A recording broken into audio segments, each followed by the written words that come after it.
I'll flip you for it. 5 words, 1 coin, $100 million on the line. Las Vegas, 1991. A Texas oil millionaire walked up to Kerry Packer's blackjack table and made the biggest mistake of his life. He bragged about being worth $100 million. Packer pulled out a quarter and offered to flip for it. All of it. Right there, 50-50 odds. The Texan's face went pale. He mumbled something about his wife and disappeared into the casino. He was never seen again. That coin never left Packer's pocket. The bet never happened. But what happened in that moment taught a lesson about wealth that most people will never understand. Today, I'm going to tell you exactly what that lesson is and why it's worth more than any amount of money. Las Vegas, the MGM Grand, Tuesday night in 1991. Kerry Packer sat at a blackjack table in the high roller room, a section of the casino where most people would never set foot. The minimum bet here wasn't posted on a sign. If you had to ask, you couldn't afford it. He was playing his usual stakes. $25,000 per hand. He'd been at it for 3 hours, up about $500,000, down about $500,000. It didn't seem to matter much to him either way. The dealer shuffled. The pit boss watched, and a man in a cowboy hat watched from across the room. The Texan had been observing Packer for the better part of an hour. He'd seen the stacks of chips. He'd heard the whispers from the casino staff. That's Kerry Packer, Australian billionaire, owns half the media in the Southern Hemisphere. And the Texan, well, he had an ego that needed feeding. He walked up to the table. Packer didn't look up. "You must be Kerry Packer," the Texan said, his voice loud enough for nearby tables to hear. "I've heard a lot about you." Packer nodded slightly. Placed another bet. 25,000 on the table. The Texan wasn't done. "I'm a big player myself," he continued, puffing his chest out just a little. "Made my fortune in oil. I'm worth about $100 million. He said it the way someone might announce they'd just won a prize. He wanted recognition, respect, maybe even a little awe. Packer finally looked up. His expression hadn't changed. Calm, unimpressed, almost bored. He reached into his pocket, pulled out a coin, and he said 5 words that the Texan would remember for the rest of his life. "I'll flip you for it." The Texan blinked. "What?" Packer held up the coin between his thumb and forefinger, a simple quarter, the kind you'd use at a parking meter. "I'll flip you for it," Packer repeated, his voice level, almost casual. "Your $100 million against my $100 million. 1 coin toss. Heads or tails. Right here, right now." The casino seemed to go quiet. The dealer froze mid-shuffle. The pit boss took a step closer. Other players at nearby tables turned to watch. The Texan's confident smile began to fade. His face went from sun-tanned pride to pale uncertainty in about 3 seconds. I don't... "Heads or tails?" Packer asked again, holding the coin steady. "It's a simple question. You said you're worth $100 million. I'm offering you a chance to double it. 50-50 odds? Couldn't be fairer." The Texan stammered something about his wife, something about needing to check on her, something that didn't make any sense. And then he turned and walked away quickly. He disappeared into the maze of slot machines and never came back. Packer pocketed the coin, turned back to his cards, placed another $25,000 bet. The dealer dealt. The pit boss exhaled, and the casino noise returned to normal. That coin never left Packer's pocket. The flip never happened. But in that moment, everything the Texan thought he understood about wealth, about power, about risk, it all shattered like glass. So what just happened there? Why did a man worth $100 million walk away from a 50-50 bet? And more importantly, what can we learn from this moment about real wealth? Let me tell you something. This wasn't about gambling. This wasn't even really about money. This was a masterclass in 3 principles that separate people who have wealth from people who understand wealth. And if you can grasp these 3 lessons, truly grasp them, they'll change how you think about money, risk, and power for the rest of your life. Lesson 1. The power of money is not in showing it, but in using it. Let's start with the Texan. Why did he walk up to that table in the first place? He wanted Kerry Packer to know he was wealthy. He needed validation. He needed Packer to see him as an equal. I'm worth $100 million. Think about that statement for a moment. He led with his net worth, not what he'd built, not what he'd accomplished. Just the number, as if the number alone would impress. This is what amateurs do. They confuse having money with understanding money. They think wealth is about the balance in your bank account, about the cars you drive, the watch you wear, the houses you own. But real wealth, the kind of wealth Kerry Packer had, isn't about possession. It's about possibility. When Packer pulled out that coin, he wasn't trying to gamble. He was making a point. He was saying, without saying it directly, I don't need to tell you I'm wealthy. I can offer to bet your entire net worth on a coin flip and not even blink. That's the difference between us. The Texan's $100 million was his identity. It was everything he'd worked for, everything he'd achieved. Losing it would destroy him, not just financially, psychologically, emotionally, socially. But for Packer, $100 million was a Tuesday. He'd made and lost that amount dozens of times. It didn't define him. It didn't limit him. It was just a tool. And that's the first lesson. Money is not a trophy to display. It's a weapon to deploy. When you're truly wealthy, you don't need to announce it. You don't need to impress strangers at casino tables. Your wealth speaks through what you can do with it, not what you have of it. The Texan showed his cards. Packer showed his coin. One was bragging, the other was demonstrating. And the difference was everything. Think about how this applies to your life right now. How often do you feel the need to prove your success to others? How often do you mention your salary, your portfolio, your achievements? Not because it's relevant, but because you want recognition. That need, that desperate need for validation, that's the mark of someone who doesn't truly own their wealth, someone whose wealth owns them. Packer didn't need the Texans' approval. He didn't need anyone's approval. His wealth gave him freedom. Freedom from caring what strangers thought. Freedom from needing to prove anything to anyone. And that freedom, that's the real power of money. Not what it lets you buy, but what it lets you ignore. Lesson 2, don't bluff. Real power is silent. Now, here's where it gets interesting. Was Packer bluffing? Could he have actually made that bet? Could he have pulled $100 million together if the Texan had said yes? Of course he could. And that's the point. See, the Texan thought Packer might be bluffing. He thought maybe this was just tough talk, rich guy posturing. But then he looked into Packer's eyes and realized something terrifying. This man is serious. He would actually do it. And that's when the Texan understood he wasn't in the same league, not even close. Real power doesn't need to prove itself. Real power doesn't need to bluff. Actually, no, because when you have real power, you can make any offer you want and mean it completely. Think about how different this is from how most people operate. Most people bluff constantly. They exaggerate their success. They overstate their capabilities. They make promises they can't keep and offers they can't fulfill. Why? Because they're insecure, because they don't have the substance to back up their image. So they compensate with noise. Packer didn't need noise, he had substance. His entire life was built on calculated risks that he could actually afford to take. When he said he'd flip for $100 million, it wasn't a threat, it wasn't a bluff. It was a simple statement of fact. I can do this. Can you? And the Texan couldn't, so he left. This is a principle that applies far beyond casinos and billionaires. It applies to business, to negotiations, to relationships, to life.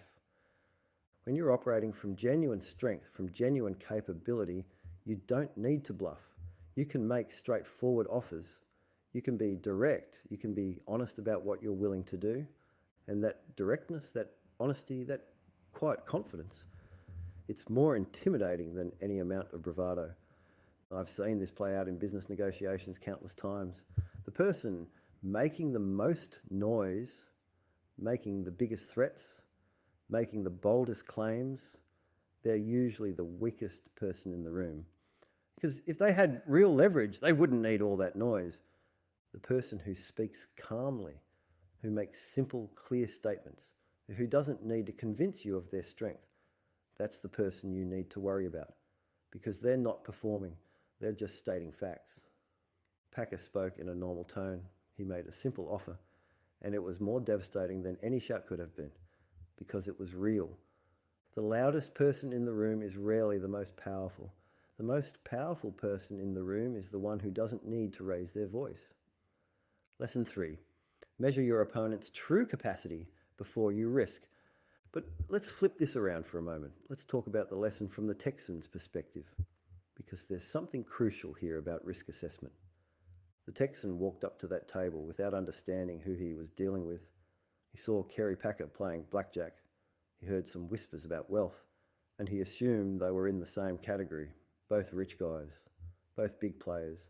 But he didn't do his homework. He didn't understand the magnitude of difference between them. Kerry Packer wasn't worth $100 million. He was worth over $6 billion, with a B. That $100 million the Texan was so proud of, that was less than 2% of Packer's net worth. To put it in perspective, imagine you have $10,000 in your savings account, and someone walks up to you and says, "Hey, I'll flip you for $200. Heads or tails?" You'd probably think about it. $200 isn't nothing, but it's not going to ruin you if you lose. Now imagine someone walks up to you and says, "I'll flip you for your entire 10,000, everything you have." Different feeling, right? That's what happened to the Texan. He thought he was making a $200 bet. Turns out he was betting everything he had against someone for whom it was pocket change. This is a critical lesson about risk. Before you enter any high stakes situation, any negotiation, any business deal, any competition, you need to understand the relative positions. Who has more to lose? Who has more capacity to sustain a loss? Who's operating from abundance and who's operating from scarcity? The Texan was operating from scarcity, even though he had $100 million. That money represented his entire position, his whole identity, his complete capacity. Packer was operating from abundance. He had resources the Texan couldn't even comprehend. He had the ability to lose $100 million and have it barely register. And here's the thing, Packer knew this. That's why he made the offer. He'd sized up the Texan in about 30 seconds. He knew this was a man who bragged about his wealth because it was precious to him, which meant it was vulnerable. And so Packer did what great strategists always do. He found the weakness and pressed on it, not to be cruel, not to humiliate, but to teach, to show, to make a point. Before you risk, know what you're risking. Know what your opponent is risking. Know the relative stakes. Because if you don't, you'll walk into situations where you think you're playing the same game, only to discover you're not even on the same playing field. This happens in business all the time. Small companies negotiate with large corporations, thinking they have leverage, not realizing the corporation can outlast them by years. Individuals negotiate with institutions, not understanding the institutional capacity to sustain conflict. The Texan learned this lesson the hard way. He walked up to that table thinking he was a peer. He left knowing he was a tourist. The deeper truth. Now, I want to go deeper for a moment because there's something else happening in this story that most people miss.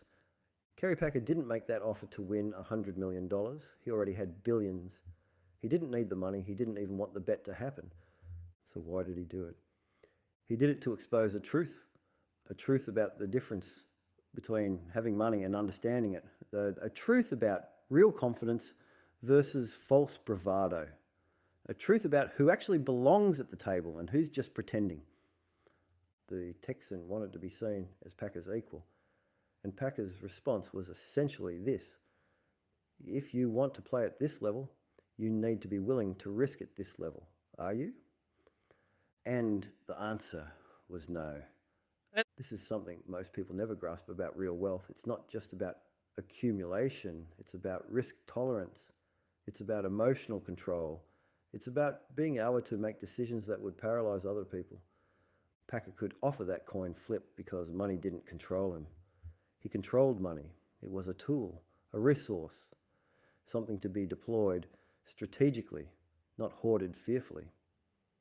The Texan couldn't take the bet because money controlled him. His 100 million defined him, protected him, validated him. Losing it would shatter his entire sense of self. And that's the ultimate lesson here. Real wealth isn't measured in dollars. It's measured in freedom. Freedom from fear, freedom from validation seeking, freedom from the desperate need to prove yourself to strangers. When you have that freedom, when you have that internal security, money becomes what it should be, a tool, not a master. I've known wealthy people who are prisoners to their wealth. They spend every waking moment worried about losing it, about what people think of them, about maintaining their status, about proving their worth. And I've known people with far less money who have complete freedom because they understand that money is just money. It's important, yes. It's useful, yes. But it's not who they are. It doesn't define them. It doesn't control them. Packer had billions, but more importantly, he had that freedom. And that's what made him truly wealthy. How this applies to you. Now, you might be thinking, this is a great story, but I'm not a billionaire. I'm not playing high stakes blackjack in Vegas. How does this apply to my life? Let me tell you exactly how. First, stop measuring yourself by your net worth. Stop introducing yourself with your salary or your portfolio balance. Stop seeking validation through financial displays. Your worth as a person has nothing to do with your bank account. And the moment you tie your identity to your money, you've lost. You've made money your master instead of your tool. Build your self-worth on things that can't be taken away. Your skills, your character, your relationships, your contributions. These things are yours regardless of your financial situation. Second, build real capability before you make bold claims. Don't bluff your way through life. Don't oversell what you can deliver. Don't make promises you can't keep. Develop genuine skill, genuine resources, genuine capacity. And when you have those things, you won't need to announce them. They'll be obvious. If you're an entrepreneur, build a real business before you call yourself a CEO. If you're an investor, develop real expertise before you give advice. If you're building wealth, accumulate real assets before you advertise your success. Substance speaks louder than style, always has, always will. Third, before you enter any competitive situation, do your homework, understand who you're dealing with, understand their capacity relative to yours, understand what they can afford to lose versus what you can afford to lose. Are you negotiating a salary? Understand the company's financial position. Are you starting a business? Understand your competitors' resources. Are you making an investment? Understand the market dynamics. And who has staying power? Don't walk into situations blind. Don't assume you're playing on a level field. Understand the real balance of power and adjust your strategy accordingly. These aren't billionaire principles. These are human principles.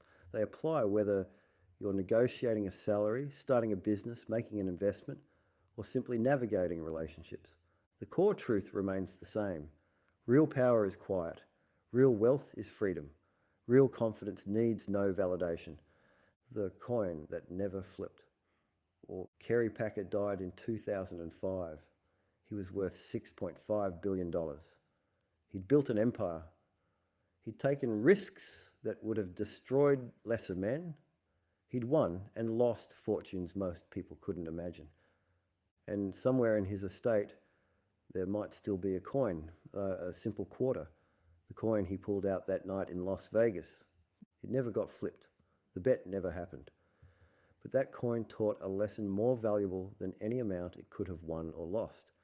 It taught us that true wealth isn't about what you have. It's about what you're willing to risk. It's about understanding your capacity. It's about operating from genuine strength, not manufactured bravado. The Texan walked away that night humbled, but hopefully wiser. He learned that in the world of real wealth, real power, real capability, there are levels most people never see. There are players operating at scales most people can't comprehend. And if you want to operate at those levels, you can't just talk the talk. You have to be willing to put everything on the line and mean it. Kerry Packer was willing, the Texan wasn't, and that made all the difference. So here's my question for you. If someone walked up to you today and offered to flip for everything you have, everything you've built, everything you've worked for, would you take the bet? Probably not. And that's okay. That's actually smart, because real risk management isn't about taking every bet. It's about taking the right bets, the calculated bets, the bets where you've done the homework and you understand the odds. But here's the deeper question. Are you living your life in such a way that money doesn't control you? That your wealth, whatever level it's at, is a tool you control rather than a master you serve? Are you building genuine capability, or are you just building an image? Are you operating from confidence, or are you operating from insecurity? And because at the end of the day, that's what this story is really about. Not gambling, not billionaires, not casinos. It's about the difference between having something and understanding something. The Texan had $100 million. Kerry Packer understood $100 million. And that understanding, that mastery, that freedom, that's worth more than any amount of money could ever be. The coin is still in the pocket. The lesson is still on the table. So the only question is, are you ready to learn it?